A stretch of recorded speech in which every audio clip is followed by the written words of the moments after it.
Começa agora mais um Pode deixar! Saudações humanos e sejam bem-vindos de volta ao Pode deixar. Eu sou o Massaro Rocha falando direto de Ottawa e eu escovo o dente pelo menos 2 vezes ao dia. Eu sou o Berg falando de Quebec, a gente tem tanto medo de dentista que eu fiquei tudo escuro aqui, eu tô só eu aqui me escondendo nesse cantinho.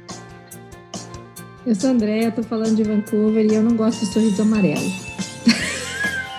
Sacanagem. Então, e como vocês começaram a ver, como vocês viram pelo título do programa, hoje o tema a gente vai falar sobre profissão dentista. E para isso a gente tem um convidado, que obviamente é um dentista, é da área. Convidado aqui é o Dr. Fábio Jacobowitz. Eu acertei teu nome para começar? Acertou. Nossa, que nome complicado.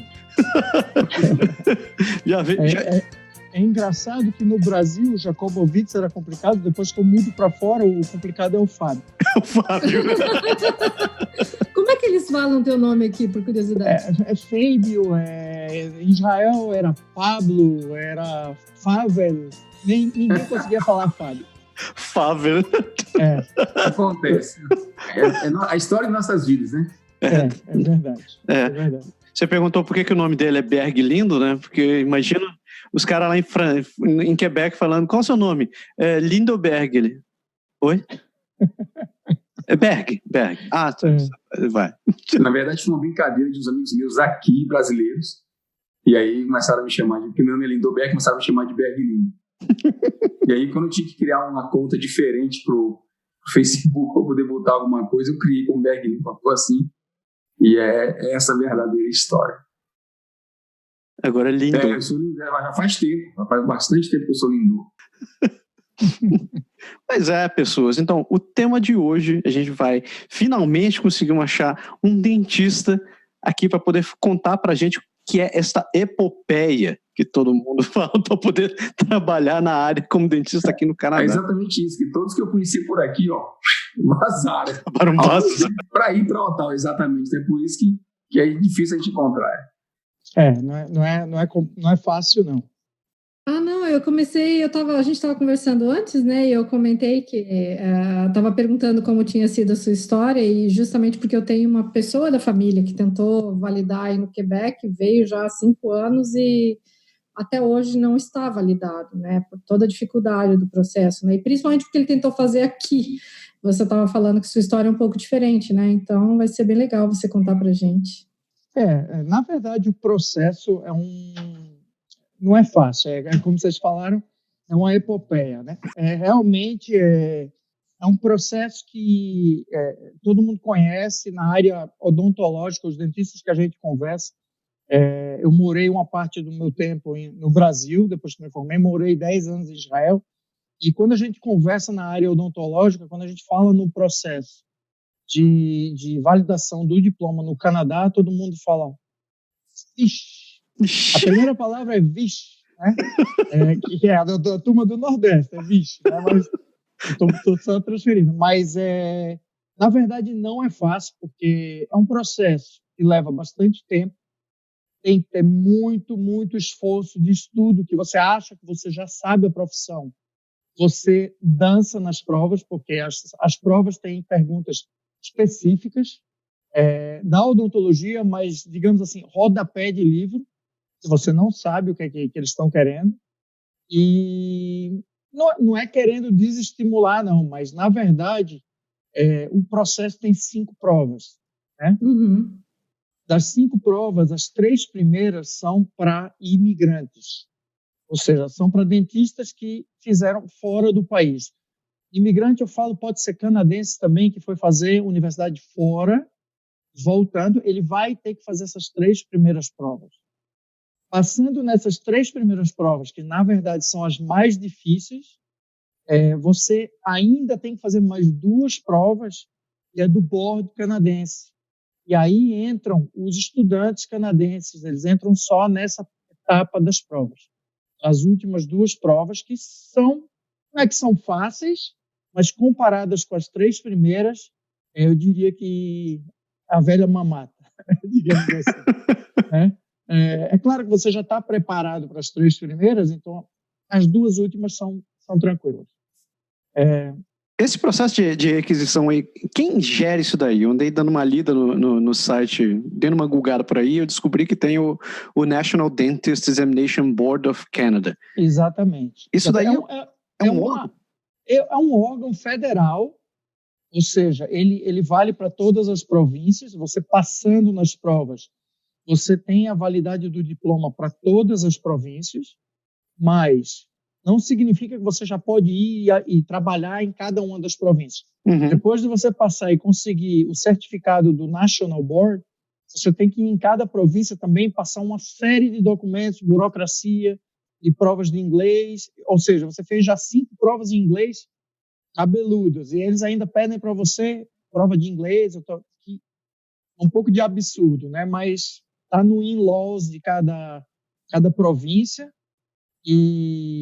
Ou seja, você tem que seguir a risca quais são os documentos que eles precisam para que você seja inscrito na província que você quer trabalhar. Então, não é só o National Board. Depois do National Board, você tem que... mas não são provas, né? Na verdade, você tem que repassar documentação, que também não é tão simples, mas é mais simples do que fazer as provas, né? Entendi. Ô, Fábio, fala um pouco da sua formação no Brasil e da sua experiência só que você tinha, assim, um retrato de você. Na verdade, eu nasci em Recife, né? E depois de Recife, eu decidi fazer faculdade fora. Então, eu fui fazer no interior de São Paulo, eu fiz na USP de Ribeirão Preto, faculdade. E depois da faculdade, eu fiz um mestrado em reabilitação oral, também na USP. E entrei no doutorado depois, mas, para falar a verdade, eu estava meio de saco cheio com o Brasil, de tudo. E saco cheio da profissão também. Eu estava vendo como estava o mercado de trabalho brasileiro. Você investe tantos anos em estudo, estava no meio de um PhD, né? Uhum. E não estava vendo futuro realmente promissor na minha profissão. Eu não queria entrar no mercado e fazer como muita gente faz, desculpa a palavra, mas um pouco da prostituição da profissão. Ou seja, você tem que se igualar, se nivelar por baixo, digamos assim. Eu não quis abaixar o nível do que eu fazia, porque os outros concorrentes de consultórios estavam abaixando completamente o nível para trabalhar com seguro, para trabalhar com tudo. E eu via os tipos de trabalho, o nível de trabalho. Não estou criticando nenhum tipo de dentista brasileiro. Para mim, a odontologia do Brasil é uma das melhores do mundo. Eu já tive em vários países. Eu volto a dizer, o dentista brasileiro é um dos melhores do mundo. Legal, pode ter certeza nisso. Eu estou criticando o mercado da odontologia no Brasil.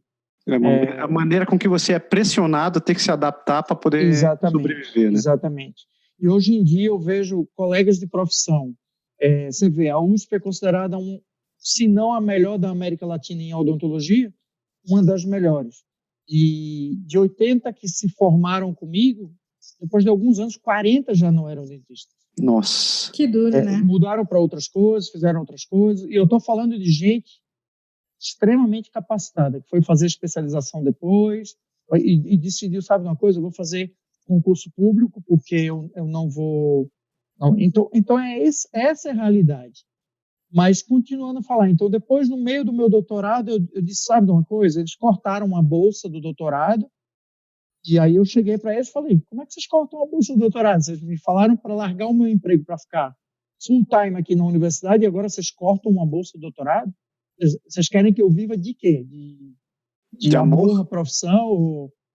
Eu tinha, sei lá, 25, 26 anos. Vocês querem minha mãe me ajude a... Não, eu falei, não. Mas por enquanto você não tem, mas a gente vai conseguir um ao outro. Eu falei, sim, por enquanto. Quem vai pagar meu aluguel?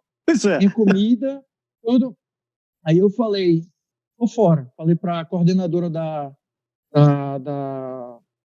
pós-graduação lá, ela arregalou os olhos. Você vai largar o seu doutorado na USP, que todo mundo quer entrar? Eu falei, minha filha, o que você quer que eu faça? Você quer que eu faça? Ou eu posso ficar... Oi? Qual foi a parte que você não entendeu, né? Eu falei, o que você está pensando? Desculpa a palavra, mas Você quer que eu fique full time aqui, sem bolsa? Só se eu for trabalhar de noite, né? Dormir pra quê, né? Hã? Dormir pra quê, né? Não, Mas então, foi assim. Então, surgiu uma oportunidade de mudar para Israel, que eles estavam procurando profissionais da área de odontologia. E eu, por ser judeu, eu tenho a possibilidade de imigrar para Israel e no segundo dia eu já tenho a cidadania. Nossa. Que legal.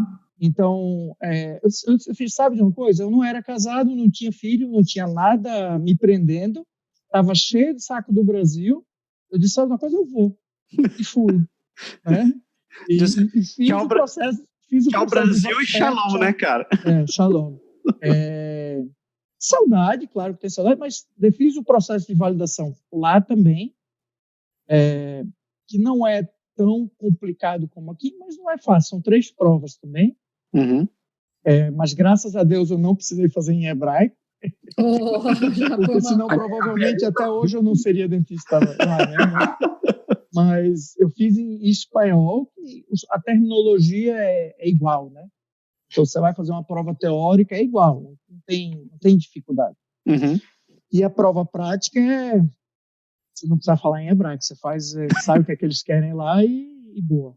Então foi isso. Então, e aí eu passei nas provas de primeira, e aí me perguntaram se eu gostaria de entrar como dentista das Forças Armadas de Israel. E aí eu, claro, era um emprego maravilhoso. Sim. Dinheiro fixo por mês, você sabia quantas horas você trabalhava semanalmente. E assim eu fiquei 10 anos nas Forças Armadas. Na verdade, eu terminei como capitão das Forças Armadas e eu fui chefe da Marinha, Nossa. odontologia da Marinha. Então, na verdade, foi o primeiro imigrante que chegou nessa patente como chefe da Marinha. Né? Que massa. E lá. Nossa, que orgulho. Esse programa tem que entrar pra história, cara. A gente não só conseguiu um dentista, mas agora descobrimos o primeiro cara. Né? Caraca!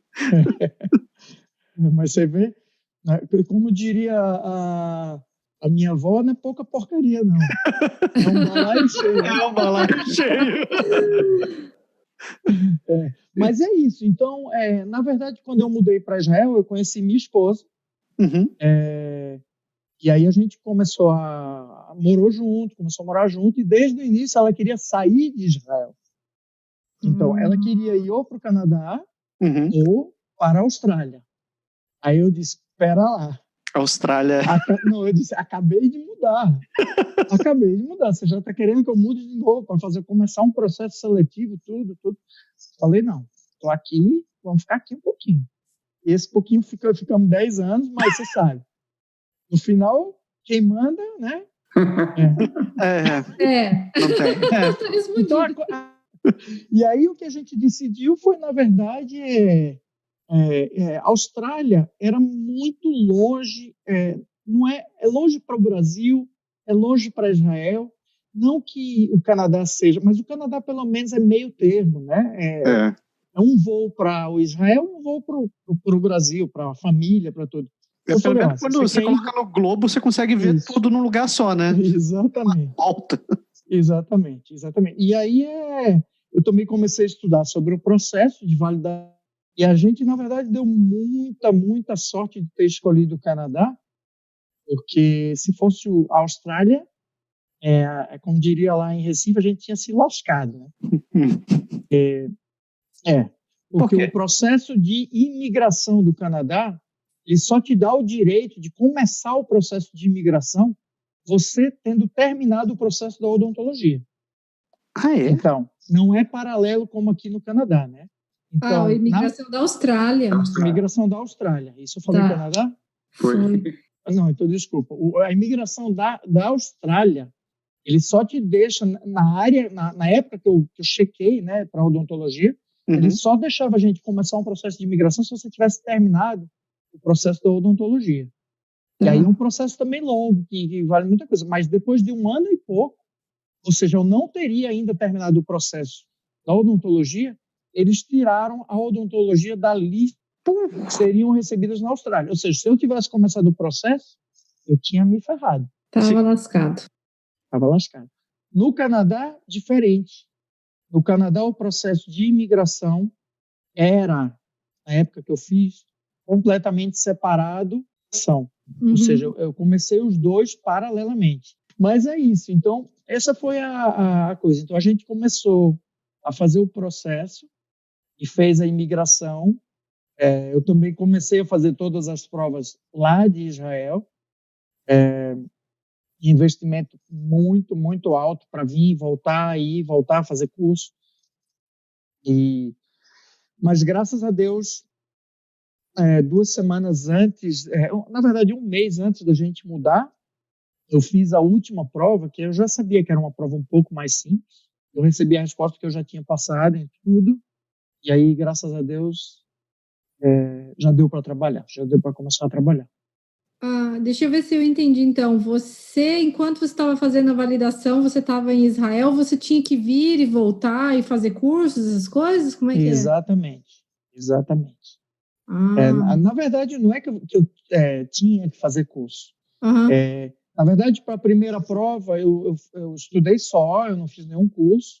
Para a segunda prova também, eu estudei sozinho. Mas muita gente, eles fazem cursos para as provas, específico aqui para as provas, né? Para fazer as provas.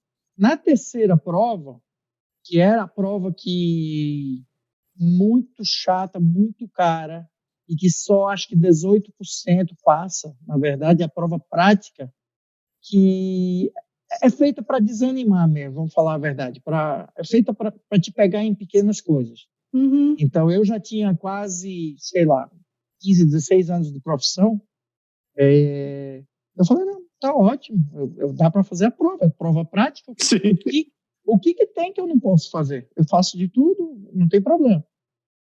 A primeira coisa que você bate de cara, você vai fazer o curso lá, aí você senta no manequim para fazer, aí o monitor chega para você e fala, cadê a tua lupa?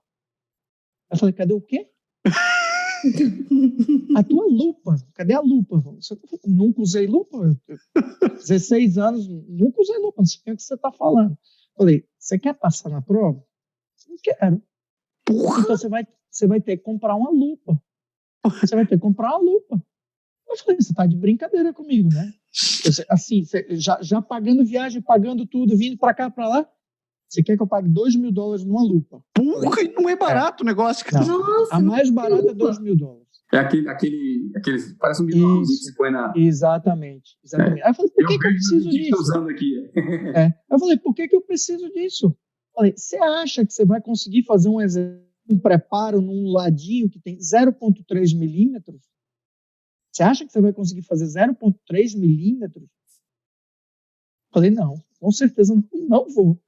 0,3, pois é, então você vai ter que comprar a lupa. Aí eu comprei a lupa, tentei comprar uma lupa mais barata no eBay, mas não consegui usar um dia a lupa, e aí já deixei de lado, aí comprei a de $2.000, né? Encomendei, e aí fiquei 2 semanas tentando usar a lupa, só tive enxaqueca essas 2 semanas, para estar usando aquele negócio que nunca usou. Enxaqueca, ânsia de vômito, porque você muda completamente. Mas eu disse, teve uma hora que eu disse quase que eu digo, não vou usar mais isso não. Eu pensei no cara dizendo, você não vai passar. E aí tive que me adaptar depois de quase 15, 16 anos de profissão, né? E aí, então, essas são as os pequenos pontinhos de uma história bem grande, complicada, e que você tem que se adaptar. Você usa lupa ainda hoje? Uso. Eu não consigo trabalhar sem hoje em dia. Olha que legal! Não consigo trabalhar sem. Mudou minha vida. Mudou minha vida, que agora eu sou casado com a empresa da lupa, ou seja, eu não posso deixar de ter a lupa. E eles adoram isso, né? Mas realmente muda a vida. Você vê coisa que você não via antes. A lupa tem uma luzinha que você checa em tratamento de canal, coisa que você não via antes. Então, realmente, e a maioria dos dentistas do Brasil não sabe o que é lupa. Não usa. Então, eu fui fazer alguns cursos de implante lupa na faculdade e tal. Agora, os novos alunos estão começando a usar. Mas eu parecia um alienígena lá. A turma passava, o que é isso? É isso, o que é esse? O que eu tá fazendo aqui? Aí eu ia conversar com a turma, e meu sotaque um pouco já mudou um pouco, né, de Israel, de tudo, eu estava na época de Israel e tudo, não estava falando muito português, porque não tinha muito brasileiro, mas aí eu vi um dia um cara falando lá na USP, falando, esse gringo fala português bem demais, gente. Aí eu falei, você tá falando de mim? Eu falei, esse gringo é de Recife. Aí o cara, é sério? Você tem um sotaque meio de português, de não sei o que lá, de tal. Aí eu falei, legal, você, gente boa. Mas então essa foi a história, mais ou menos. Os amigos meus que estavam aqui, eles disseram que era bem caro o processo como um todo. Você pode comentar caro. Um pouco sobre a questão de custo? É muito caro, Lindenberg. Na verdade, alguns números, né? Eu estou falando fora... se você morar no Canadá, às vezes você tem que viajar, porque, por exemplo, em Ottawa não tem nenhuma prova, tá? Mas eu estou falando de mim, que morava fora do país, ou como um brasileiro morando fora do país. Tem que arcar com todas as passagens, tem que arcar com o hotel, a estada em hotel e todas essas coisas.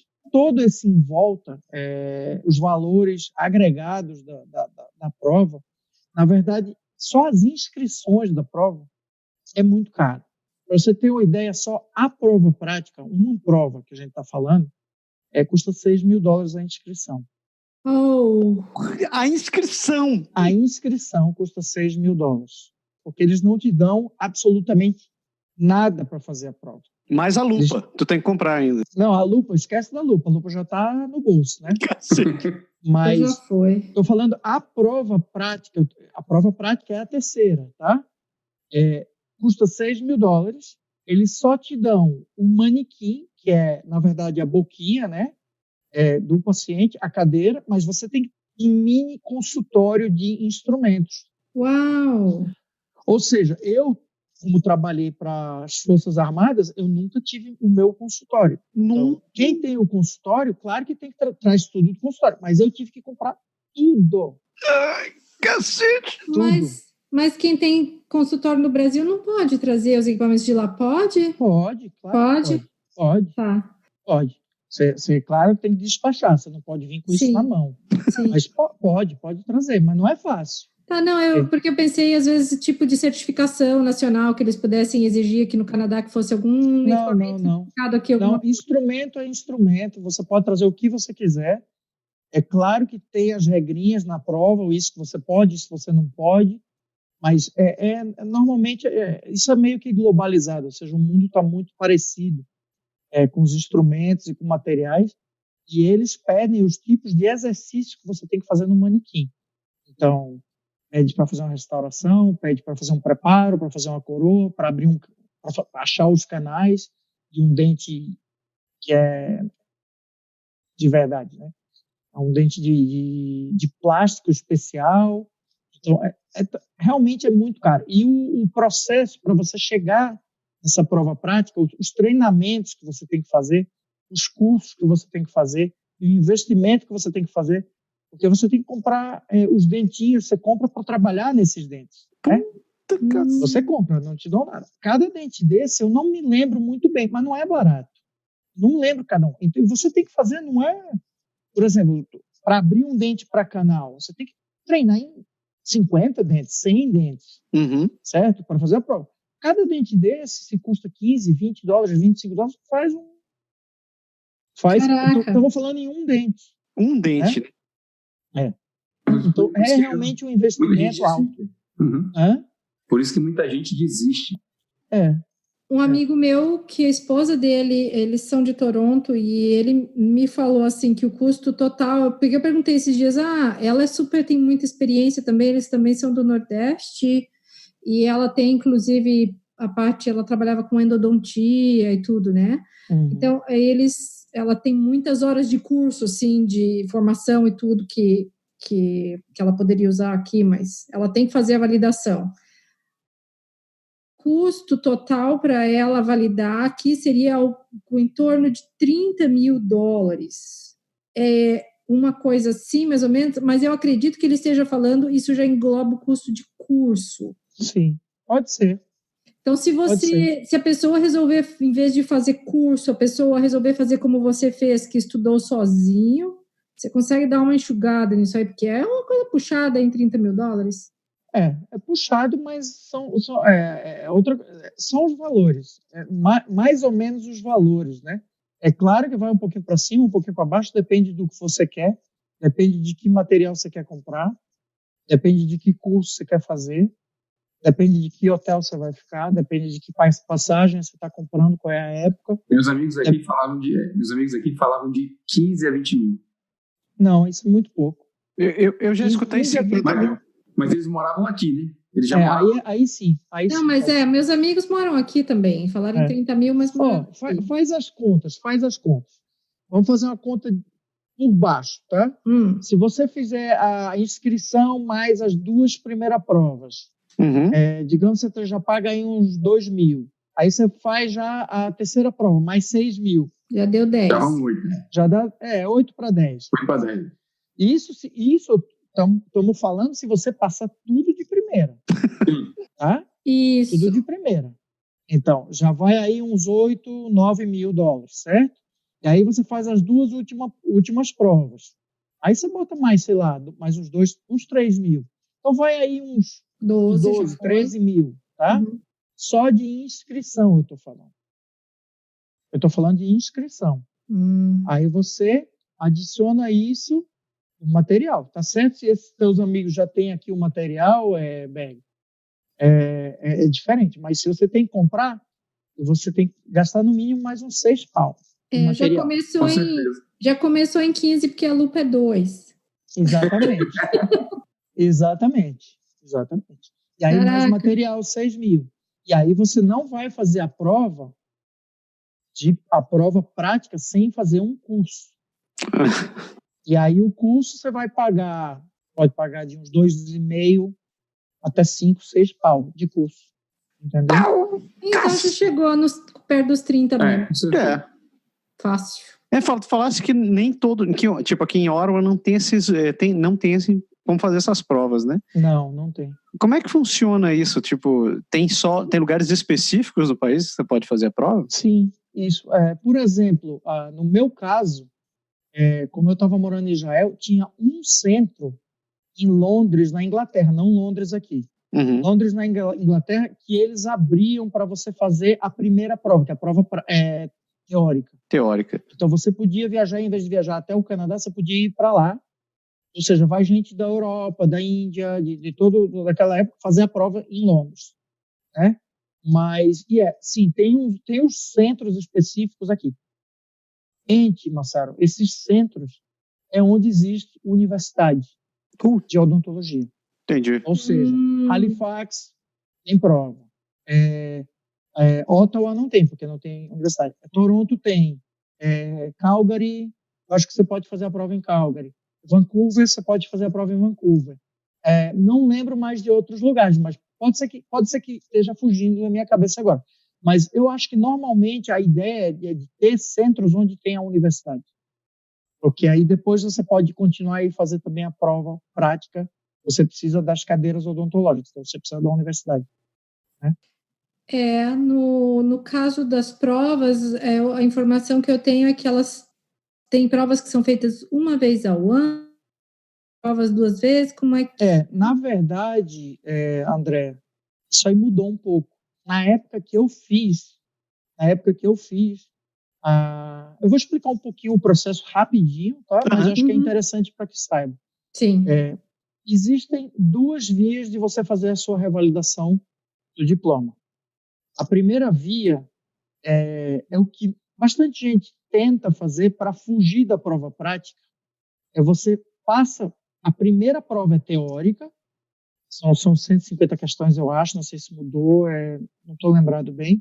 Você tem uma possibilidade de fazer uma aplicação para entrar em alguma universidade do Canadá, que, na verdade, tem o processo de validação para imigrantes de 2 anos. Então, o que você faz? Para fugir da prova prática, você faz a primeira prova, tira uma nota altíssima, hoje em dia tem que ser muito alta, ou seja, em torno de 90 eu falo 9, 9,5, para ser recebido por alguma universidade. E aí você aplica para a universidade, faz 2 anos, que um preço não é baixo, ou seja, é mais alto do que a gente conversou. Eu acho que custa, eu estou chutando, tá? Isso eu não sei o número, mas deve ser o processo inteiro desses 2 anos em torno dos 40 a 60 mil. Isso eu estou chutando, tá? Realmente esse número eu não sei, mas não é um número baixo. E aí o que você faz? Você faz esse processo 2 anos, você passou por esse processo, considerado um estudante canadense, e você só vai fazer as últimas 2 provas do BOD, que são as provas que a gente conversou, é um pouco mais de mamata, é um pouco mais fácil. Então...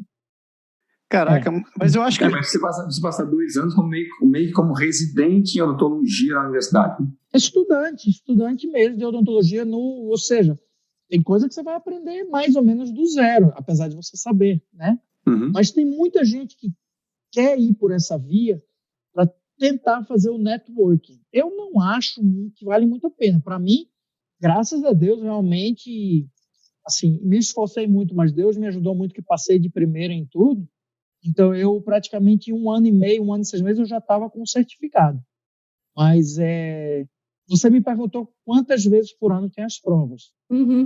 Na minha época, se você não passasse, você tinha que esperar mais 1 ano para fazer a primeira prova. Cacilda. Você não passando na primeira prova, você não pode ir para as outras. Entendeu? Exato. Você não pode ir para as outras. E você não passando 3 vezes na prova, você não pode mais ser dentista aqui. Então, você não passando 3 vezes na prova, você dançou. Então, Nem que voltar para a universidade daí. Não, se você passou, veja, se você não passou nessa primeira prova, você não tem nota suficiente para ir para a universidade. Sim. Certo? Agora, se você passou com a nota altíssima na primeira prova e você não passou nas provas posteriores, 3 vezes você não passou na prova prática, vamos dizer, mas você tirou 100, você tirou 10 na prova. Na primeira. Teórica, então, você tem a possibilidade ainda de ir para a faculdade pela via de 2 anos, mas você não pode passar por essa via de provas mais, porque você falhou 3 vezes em uma das provas, entendeu? Entendi. Caraca, interessante. O negócio é capcioso mesmo, hein? É importante salientar que, de qualquer maneira, pouco importa, mesmo que você tenha o dinheiro, você tenha tudo, ainda representa 2 anos da vida de alguém. Né? Então, você que é dentista, você não pode chegar e achar que você vai chegar e trabalhar. Você sabe que, no mínimo, você vai passar 2 anos para começar a ser dentista, e você vai ter que passar por todo o processo depois que você conseguiu tudo isso, passou nas provas e tudo, que é se colocar na profissão, se colocar no mercado, que é uma outra parte do desafio, né? Exatamente. Veja, isso aí é extremamente importante. Esse programa, na verdade, é extremamente importante para passar essa informação para quem tem essa ideia de vir, ou quem quer entender o processo e quem quer começar a fazer o processo.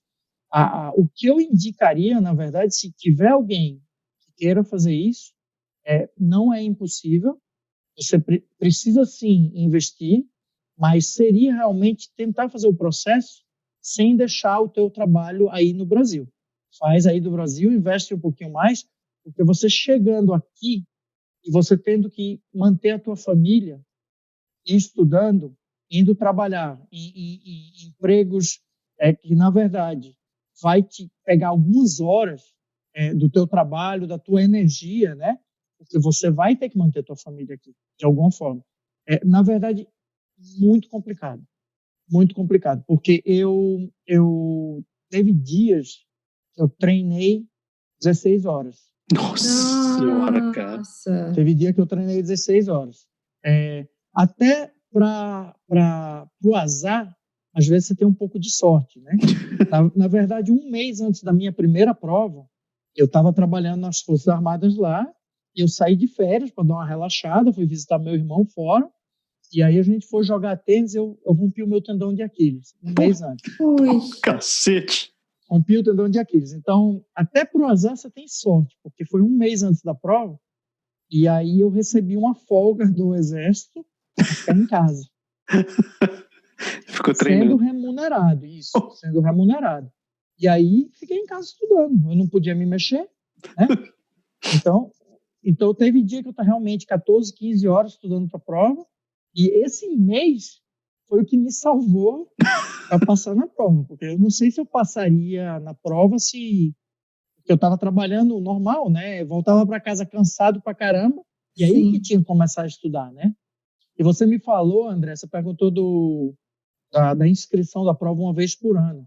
Isso. Os caras são sabe, picuinha com as coisas de documentação, de estar tudo certinho e tal. Eu fui, e na verdade foi outra coisa que eu tive muita sorte, eu mandei a documentação rápida para tentar fazer a prova em 2013, certo? Então mandei em 2012 rápido, porque o processo já estava fechando e tal, e mandei a documentação rápido. Eu disse, não, eu estou preparada, eu sei bastante de odontologia, eu tenho experiência, eu não tenho, porque eu dou uma lidinha e está tudo bem. E graças a Deus, os caras picuinha não aceitaram minha documentação. Falou, tá faltando uma coisa de um tradutor e já passou o prazo. Então você só vai poder fazer ano que vem a prova. Graças a Deus. Porque eu teria me ferrado. Olha Eu teria só. me ferrado. Então, na verdade, eu fiquei puto. Eu disse, putz, grila. Falei com minha esposa, falei, não acredito, não aceitaram, fiquei bravo, porque um tradutor não assinou ali e tal. E não tinha jeito de fazer. Um ano. Aí eu fui começando a estudar mais sobre a prova. Quando eu comecei a estudar mais sobre a prova, eu conversei com uma menina que mora até aqui em Ottawa, russa, e ela morava em Israel e ela fez a prova, e ela começou a me passar as perguntas, as coisas, por onde estudar. Eu comecei a ler, eu falei, será que isso é odontologia ou é em chinês? Porque eu não estou entendendo nada disso aqui, eu tenho 15 anos de profissão, eu não sei essas perguntas, não sei nada. Mas não é que eu não sabia nada. Estilo de prova, rodapé de livro, você tem que se programar e estudar de acordo com o que os caras querem de você. Pode crer. Eu já Então, tinha ouvido graças falar a Deus, tinha ouvido falar que o processo daqueles realmente são bem, que nem você falou, eles ficam de picuinha mesmo. Eles isso. são Porque realmente... acho que eles pensam que você sabe a picuinha, você sabe tudo o resto, né? Será que é esse o... Agora eu te pergunto, será que dando essas perguntas para o canadense fazer passa a prova? Pois é. Acho que não. Não passa, não. Nessa história, é daí que eu acho que tem uma certa teoria da conspiração, assim, de que eles são extremamente protecionistas em relação ao mercado daqui. Eu acho também. Mas deixa eu te perguntar o seguinte, Fábio. Falasse em 2013, né? Tu chegasse no país, depois de fazer tua validação já estava adiantada. Tu chegasse aqui em que ano? A gente chegou, vai fazer 4 anos agora. Então você chegou em 2015 aqui. 2015, a gente chegou em final de junho de 2015, 29 de junho de 2015. Na verdade, a gente fez um processo de imigração provincial. Tá. Então, o que estava aberto naquela época era, na verdade, a província de New Brunswick que estava aceitando. E aí a gente fez o processo pela província de New Brunswick. A gente foi aceito. A gente morou em New Brunswick, em Moncton, por 2 anos. Na verdade, a minha esposa ela é enfermeira e New Brunswick estava pedindo muita coisinha para o processo dela. E ela mandou a documentação, então a gente ficou esperando muito e a gente foi ficando meio chateado porque eles estavam exigindo algumas coisas que ao final de 1 ano e meio que a gente tinha mandado a documentação, eles nem tinham checado ainda a documentação. Nossa, cara. Então, a gente começou a pesquisar e a gente viu que em Ontário, se ela mandasse a documentação, já abririam uma pasta para ela, já checariam. Não que o processo é mais fácil, não é mais fácil, o processo também é chato, ela ainda continua no processo, mas pelo menos abririam uma pasta e elas já diriam o que fazer, o que não fizeram isso em New Brunswick. Entendi. Então, na verdade, a gente foi pesquisando, foi também cansando um pouco, porque é uma província muito isolada, cidade ótima, as pessoas são maravilhosas, realmente quentes, o calor humano é muito grande. A Maritimes, né, as províncias lá são conhecidas por gente muito boa, mas a gente com 3 crianças, a gente estava procurando uma coisa um pouco maior, um pouco mais cultura, mais coisas para se fazer, né? E aí a gente teve que tomar a decisão. Eu estava dando bem certo lá, estava com um emprego bom, a clínica não era minha também, mas estava com um emprego muito bom, estava já começando a fazer um nome, mas eu disse, não, a gente tem que ser feliz, a gente mudou para cá para ser feliz em família, né? Uhum. Exato. E aí Tá certíssimo. e aí a gente decidiu pegar as malas de novo e eu não queria ir para Toronto porque achava muito grande, muito caro, muito caótico, eu não busco isso para mim. E aí a gente veio, visitou Ottawa, gostou muito de Ottawa, da qualidade de vida. Para famílias é uma cidade muito boa e foi a decisão acertada, eu acho. Acho que Ponto para Ottawa, muito obrigado. Eu não vou nem tentar defender aqui nada, eu acho que ele fez uma boa escolha. Mas é isso, então é mais ou menos isso. E como é que é o mercado assim, de dentista? Já tem experiência em 2 províncias aqui, né? Eu sei. Como é que é o mercado aqui no Canadá? Bom, não tem problema para profissional de odontologia, você encontra trabalho. Então, na verdade, existem várias clínicas e a vantagem que eu tive é que a maioria, o que acontece? Os donos das clínicas, eles contratam associates. Então, o cara é dono, o cara comprou a clínica dele, ele tem a clínica já há anos, ele contrata o associate, que no caso sou eu sou um associate. Uhum. Na verdade, eu não sou empregado do dono. Na verdade, é uma forma de, digamos assim, de não estar conectado comigo para não pagar, provavelmente, a parte trabalhista, assim, seguro, né? Trabalhista e tal. Mas tudo bem, não precisa. Eu abri minha própria empresa, então eu sou um prestador de serviços. Uhum. Então, na verdade, aqui, ou você tem a sua clínica, ou você é prestador de serviço, que você trabalha por percentual. Então, no mês que você não trabalhou, no mês que você está trabalhando, você recebe. Se o paciente faltou, não vem, você não está recebendo, você está ali. Então, é mais ou menos isso que funciona. Então, você trabalha por percentual. É muito bom, na verdade, para quem está vindo de fora. Na verdade, os donos de clínica gostam, em termos, né? É claro que você tem que demonstrar isso, você tem a sua qualidade também, mas, na verdade, a sua experiência é muito importante. Porque se eles pegam os new associates saindo das universidades, o cara não tem experiência nenhuma. Pode crer. Então, e depois de uns 3, 4, 5 anos, aquele associate, ele vai comprar a clínica dele. Isso aqui é muito diferente do que é no Brasil. Então, existem pessoas aqui que abrem a clínica do zero? Sim. Tem pessoas que abrem a clínica do zero.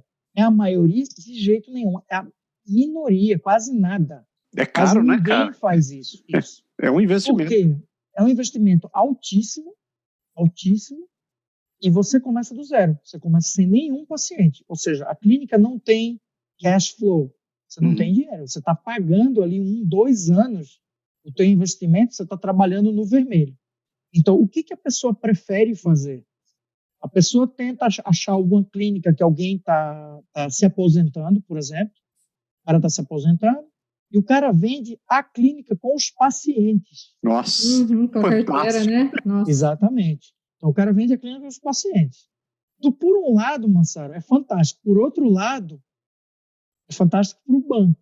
Porque o valor que você tem que investir numa clínica dessa é uma coisa absurda. Eu não consigo nem colocar em papel. Não, mas eu vou te colocar em papel. Se você quiser, eu te coloco em papel. Não seja por isso. Não estou falando em Vancouver. Vancouver Não. Como é que se diz? É Vancouver. Então, a gente não está falando os números de Vancouver. A gente está falando os números dos semideuses, não dos deuses, né? Não.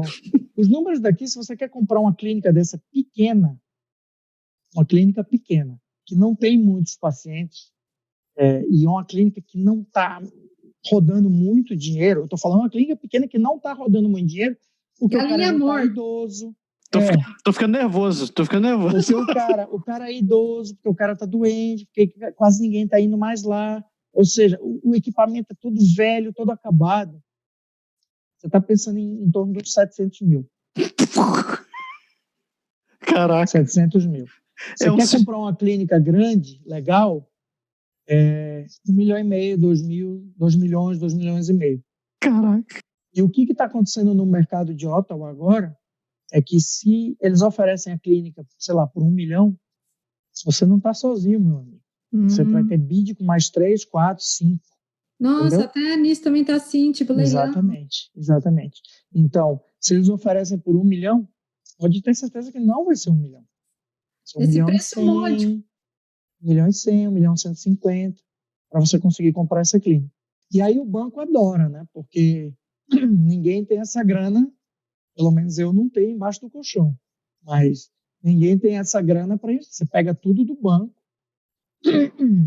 e aí você vai pagando. Então, por isso que, na verdade, tem que ter o cash flow. É difícil. Você, para montar uma clínica do zero, também vai custar. A clínica mais baratinha vai custar uns 500 mil, né? 600. Mais barato. Para efeito de comparação, quanto sairia montar uma clínica do Brasil hoje? Não tenho a mínima ideia de valores, mas eu posso dizer que é muito abaixo do que a gente está falando aqui. Não tenho a mínima ideia. No Brasil, eu saí já faz mais de 10 anos, né? 15 anos eu saí do Brasil, então não tenho ideia de preço. E até voltei para o Brasil para visitar, fiquei abismado com os valores do Brasil. Não sei como a turma vive. Somos dois. Os valores. Fiquei abismado. Então, vamos começar a sessão sabatina? Dúvidas culturais sobre a vida do dentista aqui? Não, antes de você começar assim, qual é a tua visão dos pacientes daqui? Como é que é? Você atende brasileiro? Você atende gente de todo um canto? Como é que eles são? Ó? Tem diferença do que você trabalhou antes lá na Israel? Veja, na verdade, tem um pouco de diferença, porque a diferença cultural também são pessoas diferentes, né? O modo de vida é um pouco diferente, a cultura é diferente. Então, na verdade, você tem que se adequar para cada lugar, né? Uhum.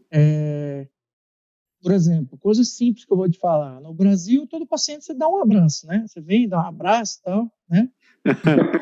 Em Israel, eu trabalhava nas Forças Armadas. Se eu der um abraço, eu vou preso. Para começar. E aqui, se você der um abraço, você vai preso por... Como é que Assédio. Harassment. Não, fora brincadeira, existem diferenças culturais. O cliente canadense é muito educado, de uma maneira geral. Ele na verdade, te respeita bastante, te respeita muito. É claro que você, muitas vezes, é a primeira vez que você está encontrando com aquele paciente. Então, é claro que vai da tua personalidade também de conquistar a confiança do teu paciente. Isso é em todo lugar do mundo. Isso é no Brasil, isso é em Israel, na China, em qualquer lugar. Se o dentista não conseguir adquirir aquela confiança daquele paciente, você perdeu o paciente já. Na primeira conversa. Certo? Então, isso é independente de lugar. É claro que você tem que aprender e se adequar às diferenças culturais e aprender as coisas daqui. Coisas simples, né? No meu inglês do início, eu chegava em New Brunswick, eu perguntava para o meu paciente, como em português, né? E aí, tudo bem? mas tudo bem em inglês, né? Are you alright? Eles me responderam, por quê? Estou com cara de doente? Estou com cara de doente. Então, essa foi a primeira quebrada que me deram no pé, né? Então, eu aprendi que você não pode falar, are you alright? How are you doing? É diferente, né? Mas você quer perguntar literal, às vezes não é a mesma coisa. Uhum. Mas são muito educados. Você encontra claro de tudo. Você vai encontrar aquele que também não é educado, mas tem de tudo, Berg. Era isso que você queria saber, mais ou menos? Ou? Isso é outra coisa. A saúde bucal do pessoal daqui, como é que é? Que você vê em relação... É diferente? Porque tem muita controvérsia quando a gente escuta falar de dentista. Lá no Brasil o pessoal pensa de um jeito, diz que aqui é outra corrente. É um negócio meio Não, eu acho que a coisa está muito globalizada hoje, sabe? Então, existem algumas coisinhas diferentes, até dentro do Canadá, de universidades, por exemplo, de Vancouver é diferente um pouquinho da de Toronto, que é diferente da de Halifax. Então, tem essas diferenças. Eu acho que, de um modo geral, a coisa está muito globalizada. Tem muito paciente que sabe, que até vai lá no Dr. Google antes de você e ele acha que sabe mais do que você. Você tem que explicar para ele que não é bem o Dr. Google que vai tratar ele, né? Então, ainda não é o Dr. Google. Mas existe gente que sabe bastante, gente que pesquisa muito, entende profundamente. Existe gente que você tem que explicar do zero também por que tem que escovar o dente e quantas vezes tem, por que usa o fio dental, que nunca nem sabia que existia fio dental. Então, tem de tudo. No Brasil, eu tive pacientes desses também. Em Israel, eu não posso fazer uma comparação muito grande, porque eu não tratei da população em geral. Eu tratei de uma população nova dentro das Forças Armadas. Então, é um pouco diferente. Né? Mas tem de tudo de tudo. Vai, Massaro, puxa aí. Então, eu vou deixar a Andréa fazer essa pergunta aí. Porque a minha pergunta, não sei se era isso que você queria perguntar, Massaro, mas a minha pergunta que eu estou curiosa aqui, você respondeu talvez já até mais ou menos, porque o que eu vi assim, o processo é muito difícil, né? Sim. Se o processo é tão difícil, assim, a gente escuta falar, eu particularmente nunca fui num dentista canadense aqui, mas a gente escuta dizer que os dentistas aqui, de forma geral, não só os canadenses, mas outros dentistas que validaram aqui, que não sejam brasileiros, tá? Não são muito bons. Você concorda com isso ou não? Eu vou te ser sincero. Existem bons dentistas.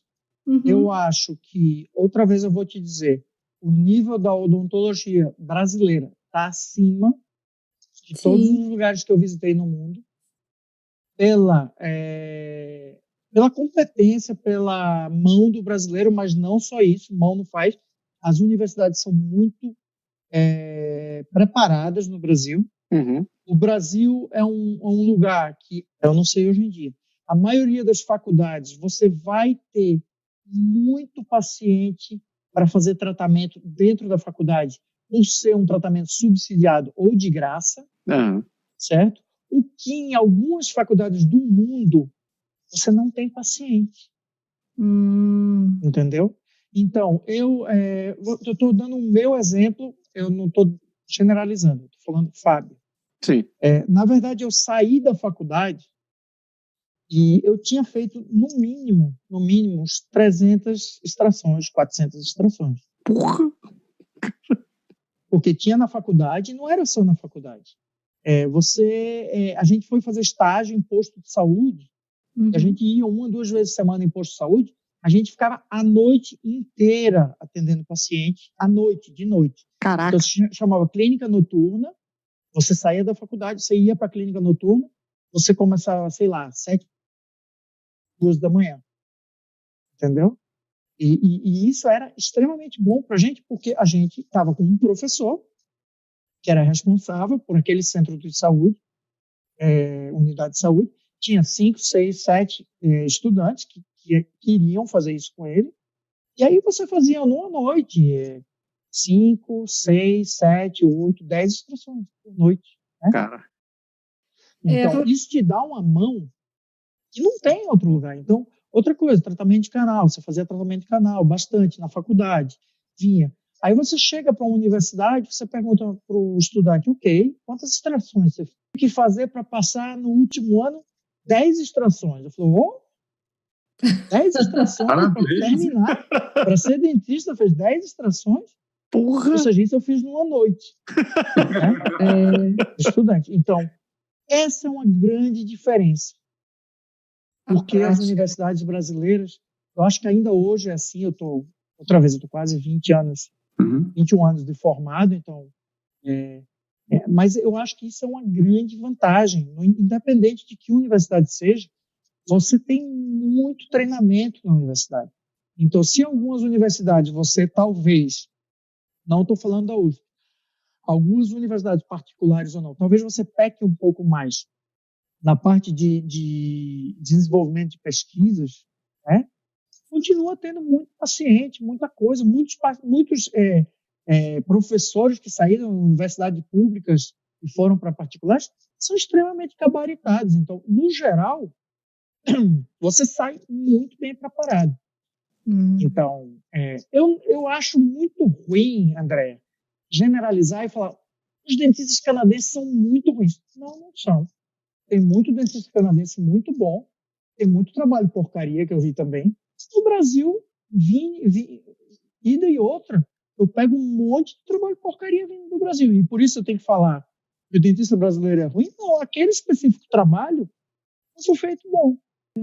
Eu acho que você tocou em 2 pontos aí que coincidiram bem com o que eu ouvi mesmo de dentistas brasileiros que estavam trabalhando aqui como assistant o dentista tinha que fazer uma extração e não conseguia fazer a extração, e eu ali, aquilo era tão fácil, eu podia fazer, mas eu não posso porque eu não sou licenciado. Então, acho que é isso que muitas vezes o dentista que vem do Brasil, já é muito experiente como você também, vai trabalhar com um dentista que é menos experiente, e daí, por não ter esse dentista daqui, não ter tanta prática, acaba a pessoa que é mais experiente ficar com essa impressão, né, de que não é tão bom. Mas não são todos, não. Tem gente muito boa também. Tem clínico geral aqui que faz implante, faz tudo, faz tratamento de canal, que especialista também é difícil para o especialista. Então, é muito, muito difícil generalizar. Eu já trabalhei com belos dentistas, vejo trabalhos lindos do Brasil e vejo trabalhos horrendos vindos do Brasil. Então... Certeza. Né? Então, é mais ou menos isso. Interessante. Berg, pergunta lá. Não, tem uma pergunta aqui na nossa lista que é interessante. Por que os canadenses não escovam os dentes? Aí você está pegando pesado. Nino, pior que é mentira também. Você pode desmentir. Não, eu vou dizer uma coisa diferente. E você vai entender uma coisa diferente. Existem muitos que não cuidam. Existem muitos que cuidam, mas talvez a parte financeira pegue um pouco aqui. Então, eu não diria que o canadense não escova os dentes, mas eu diria que talvez os tratamentos, por serem altos e não serem governamentais, né, públicos, né, privado, tudo, e ser caro, eu acho que muitos deles caem num vácuo entre uns que têm dinheiro para pagar e outros que não têm absolutamente ou não têm nada e, na verdade, recebem subsídios do governo. Então, tem um vácuo ali no meio que, na verdade, pode ser talvez uma grande parte da população que não tem direito a receber o subsídio governamental por ter um emprego, mas não está ganhando muito, e outros que têm bastante dinheiro, tem seguro governamental, tem seguro saúde, tudo que cobre tudo. Então, eu acho que praticamente esses aí do meio não é que não escovam dentes. Talvez eles não tenham como é que se diz? Não tem um acesso financeiro para poder... Exatamente. Não tem a possibilidade de fazer o tratamento. Então, é mais ou menos por aí, é o que eu acho. Então, eu não acho que não escova os dentes. No Brasil, eu também trabalhei em muito lugar que dinheiro, por falta eu trabalhei no programa Saúde de Família no Brasil, eu trabalhei dentro de uma favela no interior de São Paulo, e infelizmente, ou você tem dinheiro para comprar o seu arroz, ou você compra escova de dente. Escova de dente. Só fazendo um comentário, tem uma coisa que eu vi aqui que eu não via no Brasil, pelo menos também faz 15 anos que eu saí do Brasil, então é difícil de comparar, eu não sei como é que está hoje. Mas aqui eu acho que eles focam bastante na parte de limpeza, de tratamento de fazer a higienização bucal, enquanto que no Brasil a gente tinha muito, no dentista, eu acho que pelo menos eu era mais novo, a gente tinha muito para fazer extração, para fazer obturação. fazer alguma coisa, mas eu não via muito o preventivo aqui. Eu acho que eles tentam fazer, e talvez aí, você falou no preço, me lembrou disso, porque cada vez que você vai, como aqui nós somos 4 em casa, né?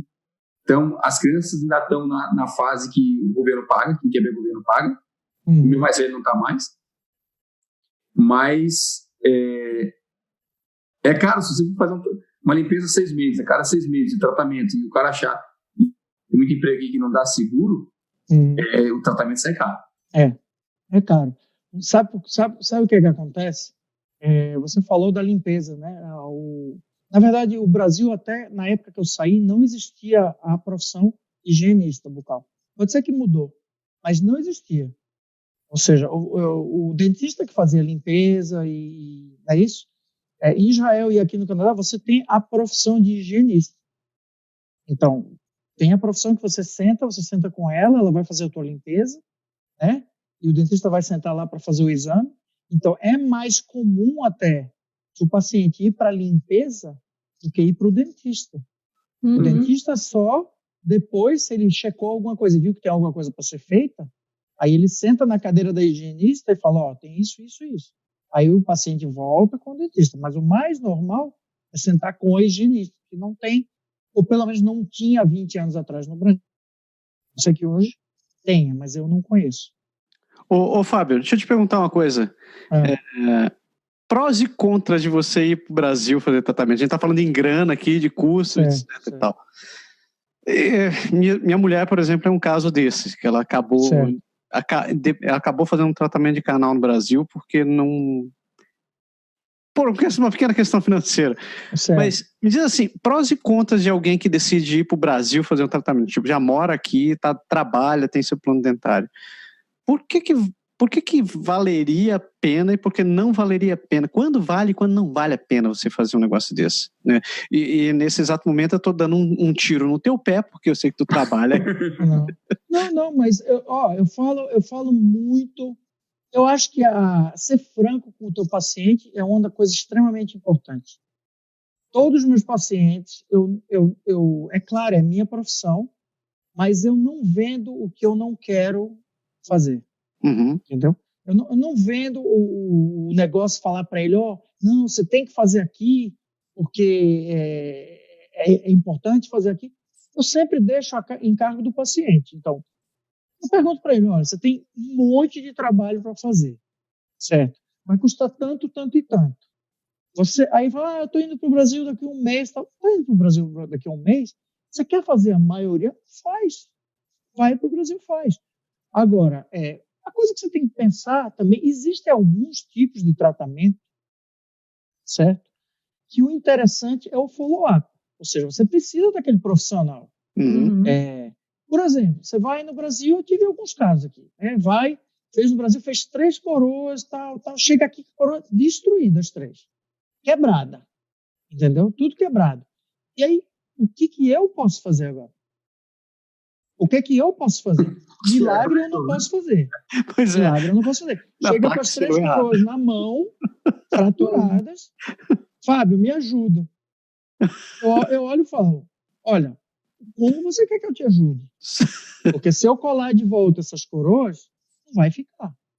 Não, cola, dá um jeito, tal. Não, dá um jeito não. Vou escrever na sua pasta que você está querendo que eu cole a coroa que está fraturada, que eu sei que daqui a uma semana vai cair. Não coloque a culpa em mim. Uhum. Não coloque a culpa em mim. Então, é isso que eu estou falando. Às vezes, você tem aquele porto seguro aqui, que você já está aqui, você está vivendo aqui. Sim. Certo? Vai pagar mais caro? Vai. Mas se você tem seguro, se o seguro pode te ajudar, você pode fazer alguma coisa. E você tem aquele cara que é o responsável pelo trabalho que fez na tua boca, e eu assino a pasta, eu tenho que ser responsável por isso, entendeu? Eu acho que vale a pena, porque, na verdade, outra vez, você está indo já para o Brasil de férias, você já comprou a tua passagem, você está indo para lá, você vai ficar 3 meses lá, e você tem um monte de tratamento. Faz no Brasil, faz o que você pode fazer no Brasil. Restaurações, as coisas e tal.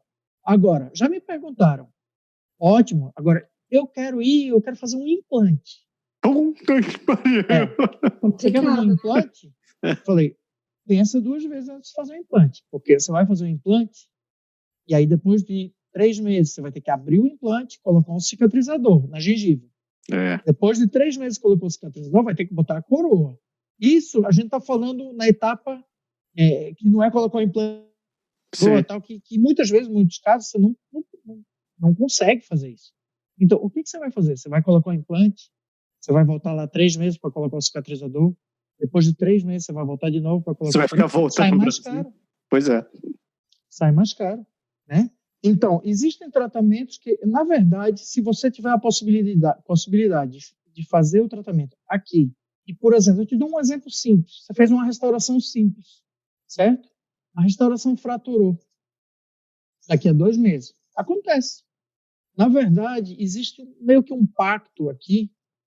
A restauração, você fez uma restauração para você, daqui a 1 mês fraturou, daqui a 2 meses fraturou, eu vou fazer de novo, não vou te cobrar, porque você já pagou por isso. Então, normalmente, a gente espera até 1 ano. Então, é como se fosse uma garantia, entendeu? Então, você vai pagar mais caro, mas acontece, a restauração fraturou, você pode voltar e fazer de novo. Né? Chega aqui, fraturou, aconteceu alguma coisa, o que você vai fazer? Você vai pagar de novo para o dentista que está aqui, né? Que você não vai voltar para o Brasil para fazer. Então, é isso que estou dizendo, existem prós e contras. Faz sentido. Mas, geral, se você quiser ir para o Brasil, tem a possibilidade de tempo, tem o seu dentista já lá e quer fazer o que precisar fazer, faz, não tem problema nenhum. Para mim, eu acho que é muito mais barato. É mais barato? É muito mais barato. Não tem comparação, não. Os valores são muito altos aqui. Mas eu acho que você deu um argumento, eu acho que foi matador nessa história, que foi a questão do teu acompanhamento. É o mesmo caso do médico de família aqui, né? Você tem alguém que está acompanhando a tua vida inteira, tem teu dossiê. Às vezes você vai para o Brasil só por uma questão de valores. Você talvez não conheça a pessoa que está fazendo tratamento por lá, mas você viu, alguém recomendou que fulano é bom, vai lá, faz tal coisa. Uhum. E você vai, faz uma coisa que no final das contas não funcionou muito bem. Quem vai pegar a bucha de canhão é o teu dentista que fica aqui, né? Uhum. Eu fico... E aí você vai pagar de novo. Pois é. Né? Aí você vai pagar de novo. Então... E o barato sai caro. Exatamente. Mas não tô, outra vez, não estou dizendo que é ruim, não estou criticando, tem muita gente que faz isso e se dá bem também, dá certo. Já vi muitos casos que não deu certo, que eu tive que corrigir. Né? Eu acho que vale lembrar nisso que o tratamento aqui é caro e às vezes não é coberto, a pessoa não tem um medical insurance à parte, né, para cobrir isso. Uhum. Mas eu, por exemplo, eu coloquei coisas no tax return. Então você pode lançar no tax, principalmente quando você tem a família grande, assim que nem a nossa, né? Uhum. E 4 pessoas, se juntar o de todo mundo. Às vezes vale mais a pena você juntar os recibos, pegar no tax return, do que você ir para o Brasil, gastar lá e não ter o follow-up depois, né? Exatamente. Mas aí já falando... fala, Fábio. Não, eu acho que você está certo. Falando de custo, por que aqui é tão caro fazer o tratamento dentário? Por que aqui é tão caro fazer o tratamento? Eu vou te dar um exemplo bem simples, você vai entender. Eu não estou falando... Aqui, os salários são mais altos. Uhum. Não estou falando de dentista. Estou falando quem está em volta do dentista. O aluguel é mais caro. O mesmo material que você compra no Brasil por um preço, tem material que aqui 5 vezes o preço. O mesmo material. Eu estou falando porque eu pesquisei, eu faço implante também, e eu fiz alguns cursos no Brasil com um professor meu que usam um implante de uma empresa, e custa lá R$200 para comprar o implantezinho, né? Falando da parte, só o implantezinho. Custa R$200 e aqui custa $500 o implante. Caraca! O mesmo. Se eu botar em real, dá 1.000 e arrepedrado. Exatamente. Então, aí a turma pergunta, por que o implante é tão caro? Primeiro, eu não posso fazer implante se eu não fizer alguns cursos que o Royal... Sabe quanto custa um cursinho para fazer implante? Um curso que você tem que ir lá para Waterloo, lá perto de Toronto. Você tem que ir, acho que uns 10 fins de semana, umas coisas. Custa $25 mil o curso. Caramba! Cacilda! 25 mil. Então, é caro? É caro. Mão de obra qualificada aqui é mais cara. Se você pegar um assistente aqui, custa tanto. Se você pegar uma higienista, custa tanto. O aluguel do teu ponto custa muito alto. Bem mais Os caro. materiais são altíssimos. O imposto que você paga é altíssimo. Então, na verdade, sim, eu concordo com você, o tratamento é caro. Normalmente é caro, porque é uma profissão reconhecidamente cara aqui, né? Uhum. Mas tem motivo também. Eu te dei um motivo simples. Então, não é só com o implante que esses regular, valores. né, Fábio? É o conjunto, né, cara? É um conjunto, porque se a gente pensar que até a faxineira aqui é bem mais caro, né? É verdade. Exatamente, é isso que eu estou falando. Mas existe, na verdade, o Royal College de Odontologia de Ontário, né? Existe uma tabela. Então, na verdade, você fala... outro dia um cara falou, estavam me elogiando, tal, e o cara falou, é o mais caro também. Lá no Facebook. Cara. Porra. Aí eu escrevi de lado. Desculpa, foi essa sensação que você teve, mas, primeiro, a clínica não é minha. Segundo, é tudo regulamentado, os valores são baseados no catálogo do Royal College. E tem gente que cobra mais alto. Né? Agora, você não pode agradar todo mundo. Não tá. Berg, eu vou te deixar a última contigo. Para terminar, exatamente. Para terminar, tem alguma vantagem assim, em ser específico de uma área? Porque a gente vê aqui tudo muito segmentado, né? Você tem a higienista, tem um dentista mais ou menos assim, o dentista geral que faz todo tipo de tratamento, tem um pessoal que só trata de implante, ou só de prótese, ou só de correção da arcada dentária, essas coisas. Tem uma vantagem assim, muito grande de ser só de uma área, de ser generalista? Assim? Veja, na verdade, de ser de uma área, você tem que ser especialista. Então, você tem que ir para um curso na faculdade, sei lá, às vezes 2, 3, 4 anos de novo, fazer aquela especialidade. Né? Então, para mim, por exemplo, eu gosto de fazer tudo. Uhum. Então, eu não penso em ir fazer uma área específica e passar mais 3, 4 anos estudando para ser especialista, sei lá, da gengiva ou de canal. Porque eu gosto de fazer tudo. Então, eu faço tudo. Normalmente, eu faço tudo. O cara, o especialista, na verdade, ele vai pegar aquela área, por exemplo, tratamento de canal, que é a bucha do canhão, que ninguém conseguiu fazer, ninguém quer fazer, que está falhando, vai mandar para o especialista. O especialista vai tentar tratar aquela bucha. Ou o dentista geral não gosta de canal, não gosta de fazer isso, não gosta de fazer, aí manda direto para o especialista. A vantagem é que o cara só gosta de fazer isso, talvez, entendeu? Então, por isso que ele vai para essa área, ele é especialista, ele investiu, ele vai cobrar mais caro desses procedimentos, porque ele é um especialista, e normalmente ele vai receber mais bucha de canhão, realmente. Entendeu? É isso aí.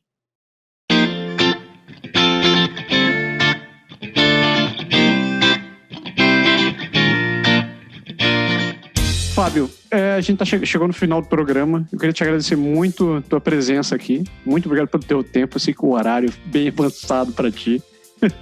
Não, o prazer foi meu, de verdade. Eu acho que essa ideia é fenomenal. Eu acho que se a gente puder ajudar sempre com informação, isso tem que ser feito. E o trabalho de vocês é muito joia. Eu tenho que agradecer a vocês.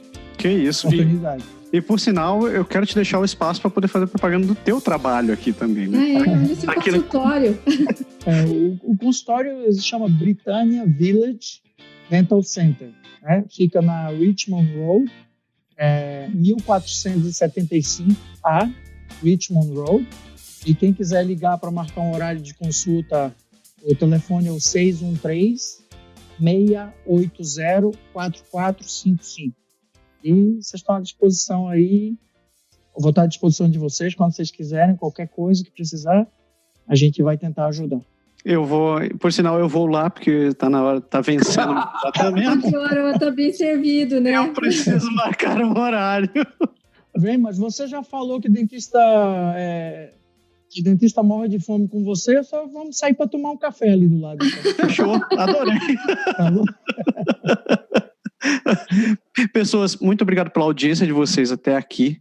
A gente quer lembrar que a gente também está, além de se você está assistindo a gente no YouTube, que a gente está presente também em todas as plataformas de podcast que tem por aí. Então a gente está no iTunes, está no Spotify, está no Deezer, está no Anchor, está no Podbean. E se você está ouvindo a gente pelo podcast, você também consegue encontrar esse meio conteúdo no YouTube. É youtube.com/Canadá Agora. Você também acha a gente em todas as redes sociais, esse Facebook, Twitter, Instagram, como o nome de Canadá Agora. E, claro, tem nosso site, que é o canadagora.com, onde você encontra, além desse podcast, matérias que a gente escreve, que a gente publica, não só nós três, mas também vários outros colaboradores também participam. Matérias falando sobre a vida em geral no Canadá, sobre cidades, sobre viagens, seguro, saúde, educação e o escambau 4. E você pode entrar em contato com a gente também pelo contato@canadagora.com, bom e velho e-mail. Sei que ninguém mais escreve e-mail, mas eu gosto de receber e-mail, né? Triste. Por que as pessoas estavam... Hoje todo mundo fica no Zap Zap. Eu não vou abrir um Zap Zap para mim. Bom saber. Agora eu te mando e-mail, não mando mais Zap Zap. Eu não gosto de Zap Zap. Conta minha religião esse negócio. Eu fico por causa dos amigos só. Deu, né, pessoas? Deu, chegou. Sim, obrigado, realmente. Bate-papo excelente. Obrigado pelas informações e obrigado pela sua presença. Por nada, galera. Uma boa noite para vocês e foi um prazer. O prazer foi meu. Valeu. E semana que vem a gente volta com mais um. Pode deixar. Pode deixar. Um abraço. Tchau. Tchau.